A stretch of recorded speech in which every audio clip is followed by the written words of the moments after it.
I paid the rent when they couldn't. I absorbed the blame when things went wrong. I kept my voice low so they could keep their pride high.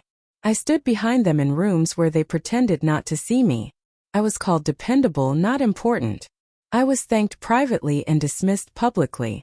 I watched them get stronger while I was expected to stay small. And the moment I asked for respect, they treated me like I was temporary. My name is Daniel. I was 36 years old when I finally understood what I had been carrying. I worked as a senior operations manager for a mid-sized logistics firm in Chicago. The kind of job that never makes headlines but quietly keeps other people's promises intact. Long hours. Predictable pay. Responsibility without applause. I had been with my partner for 9 years by then. Long enough that people assumed permanence. Long enough that I did too. When we met, they were brilliant but unstable. Big ideas, scattered follow-through. Ambition with no safety net. I admired that hunger at first. I believed in being the calm place someone could land while they figured things out. That belief shaped the next decade of my life more than I realized.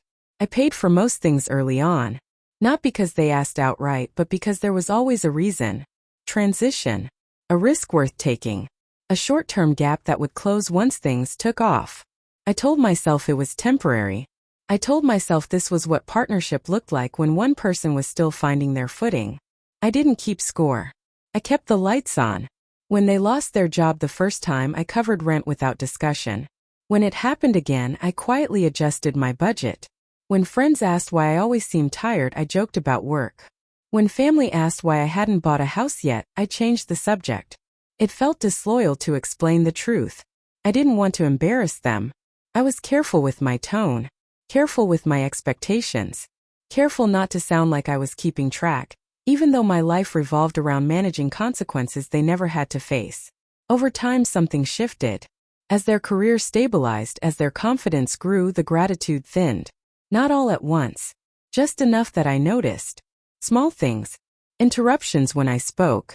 Decisions made without checking in. Stories told in public where my role was edited down to a footnote. They started saying things like, "You're just better at handling stress," whenever responsibility landed on me. Or, "You don't mind," when my time was volunteered. I did mind. I just didn't argue. I thought patience was proof of love. What I didn't see was how patience was being reclassified as availability. The imbalance showed up in rooms full of people. They would accept praise without looking at me. They would let others assume they'd built everything on their own. When I corrected small details, I was teased for being sensitive.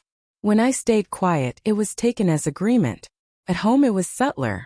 Requests disguised as assumptions. Plans made that I was expected to support, not question. A growing sense that my role was to stabilize, not to matter. I told myself this was normal.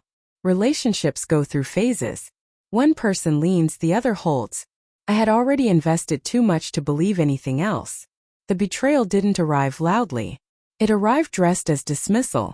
It happened at a dinner with colleagues of theirs, people I'd met dozens of times. The conversation turned to a recent promotion they'd earned. Applause followed. Compliments. Questions about how they'd managed the leap. Someone joked, "Must be nice having no distractions at home." They laughed and said, "Yeah, it helps not having to worry about much outside work." They didn't look at me. They didn't correct it. They didn't hesitate. In that moment, I wasn't just invisible. I was erased. I felt something settle in my chest. Not anger. Not shock. Recognition. I finally saw how I was being positioned in their story. Useful, replaceable, quiet. Someone who handled the unglamorous parts so they could shine without interruption. On the drive home, I didn't raise my voice. I didn't accuse.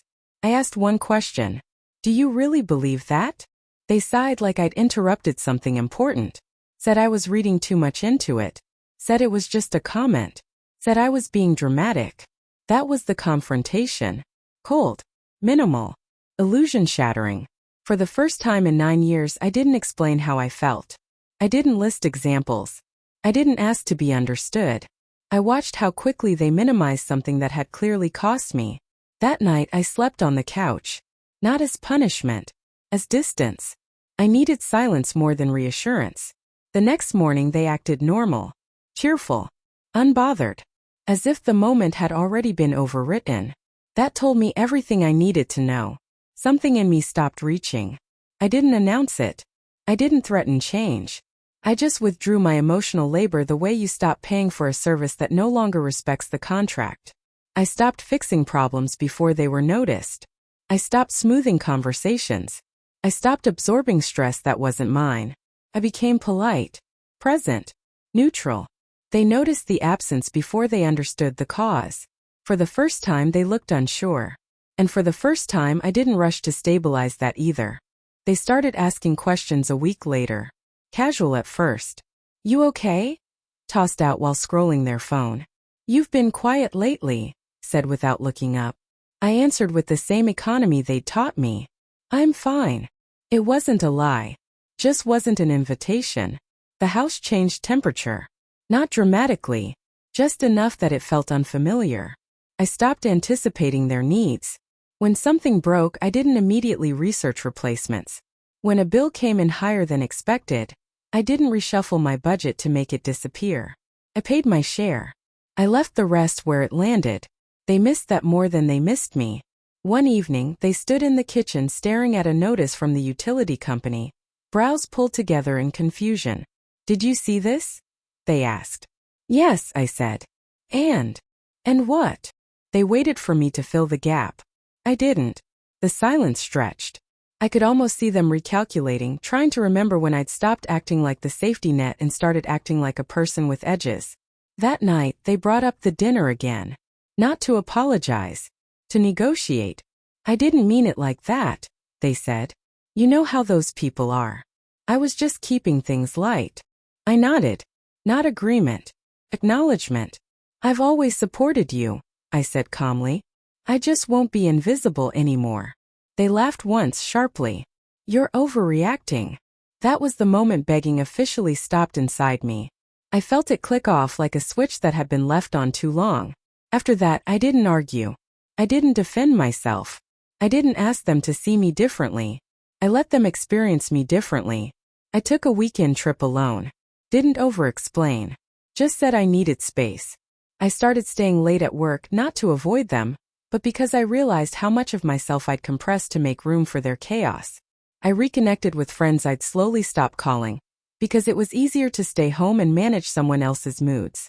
They noticed the shift socially before they noticed it emotionally. Friends asked where I'd been. Colleagues commented on my energy. Someone told me I seemed lighter. I didn't correct them. At home, the confusion turned into irritation. "You're acting different," they said one night. "Like you're trying to make a point." "I'm just being honest about my capacity now," I replied. "For what?" "For being taken for granted." They stared at me, genuinely baffled. Not angry. Disoriented. As if the rules had changed without their consent. They tried a new approach after that. Compliments. Sudden affection. Praise delivered loudly, in front of others like a performance meant to rewind time. "Daniel's always been so supportive," they told someone at a party, squeezing my arm a little too tightly. "I don't know what I'd do without him." I smiled politely. Said nothing. Because what they didn't understand was that acknowledgement without accountability doesn't rebuild trust. It just reveals intent. The real turning point came when I stopped covering for them professionally. Not out of spite. Out of alignment. We worked in adjacent industries, and over the years I'd made introductions, offered guidance, smoothed reputational bumps they never even knew existed. Quiet emails. Gentle reframes. I'd protected their image without being asked. When a mutual contact called me one afternoon asking for my opinion on a collaboration with them, I paused. "They're capable," I said. "But you should work directly with them. I won't be involved." It was the most honest sentence I'd spoken in years. Word traveled faster than I expected. Not gossip. Absence. Doors I used to hold open simply closed behind me. Not slammed. Just no longer propped. That's when panic set in. They accused me of sabotaging them, of being resentful, of punishing them for a misunderstanding. They cried. Not softly. Loudly. Desperately. As if volume could replace reflection. "I thought you believed in me," they said. "I did," I answered. "I just don't disappear for people anymore." That sentence ended the relationship, even though neither of us said it out loud. We lived parallel lives for a few weeks after that. Polite, tense, careful not to touch unresolved edges. I started moving my things quietly. Important documents first, then books, then clothes they wouldn't notice missing until they needed something. They finally asked, "Are you leaving?" "Yes." "When were you going to tell me?" "When it was done." They looked at me like I'd committed a betrayal. The irony didn't move me. The last conversation was brief. No shouting. No pleading. They asked what they could have done differently. I didn't give them a list. "You could have treated my presence like it wasn't guaranteed," I said. I moved into a smaller place across the city. Nothing flashy. Just mine. The first night there, the quiet felt earned. I blocked nothing. I announced nothing. I simply became unreachable in the ways that mattered. Weeks later, I heard through mutual acquaintances that they were struggling. Not financially at first. Socially. People noticed the gaps. The missed follow-through. The lack of someone quietly absorbing consequences. They were still talented. Still ambitious. Just no longer buffered. I didn't feel satisfaction. I felt relief. Because the revenge wasn't that they suffered. It was that they finally had to carry their own weight. Time did what it always does when you stop fighting it. It settled things into their true shape. My life didn't improve in dramatic leaps. There was no sudden success montage. No public validation. Just steadiness. Mornings that belonged to me. Evenings without tension humming under the surface. I cooked when I wanted.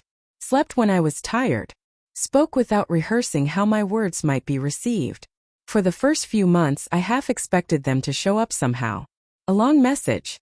A carefully worded apology. Something that acknowledged the years I'd held the structure together. It never came. And strangely, that absence became the final confirmation that leaving had been the right decision. I saw them once unexpectedly at a professional event about 6 months later. They were surrounded by people, still talking confidently, still performing competence. But something was different. Not failure. Exposure. They noticed me across the room and hesitated before approaching. That pause told me more than any apology could have. "Hey," they said, forcing a smile. "You look good." "So do you," I replied, and meant it in the most neutral way possible. They tried to fill the space with updates. New projects. New plans. Familiar optimism. I listened without leaning in. Without offering solutions. Without signaling availability. At one point they said, "I didn't realize how much you handled until you were gone." I nodded. Most people don't. They waited. I didn't add anything. The conversation ended quietly. No closure speech. No emotional bow tied around it. Just two people standing on opposite sides of a boundary that hadn't existed before. As I walked away, I felt something loosen in my chest. Not forgiveness. Acceptance.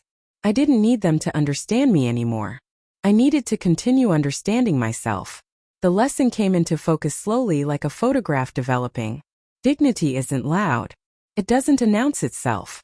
It doesn't threaten or demand. It simply withdraws when it's no longer being honored. I used to think love meant enduring imbalance. That loyalty meant staying useful even when it cost you visibility. I was wrong. Love without mutual regard becomes labor. And labor, when taken for granted, drains the life out of connection. The real revenge wasn't leaving. It wasn't withholding support. It wasn't watching them struggle. It was choosing myself without explaining why that choice was necessary. I learned to recognize the early signs now. The way someone listens when you speak. The way they credit shared effort. The way they respond when you assert a need instead of filling a gap. I don't negotiate those things anymore. I still give generously. I still support the people I believe in. But I don't build my worth on being needed. Somewhere along the way, I stopped being the person who carried others through their worst years. I became the person who walks beside those who can carry themselves. And if someone treats my presence like a convenience again, I won't argue. I won't explain. I'll just become unavailable. Because peace isn't found in being indispensable. It's found in being irreplaceable to yourself.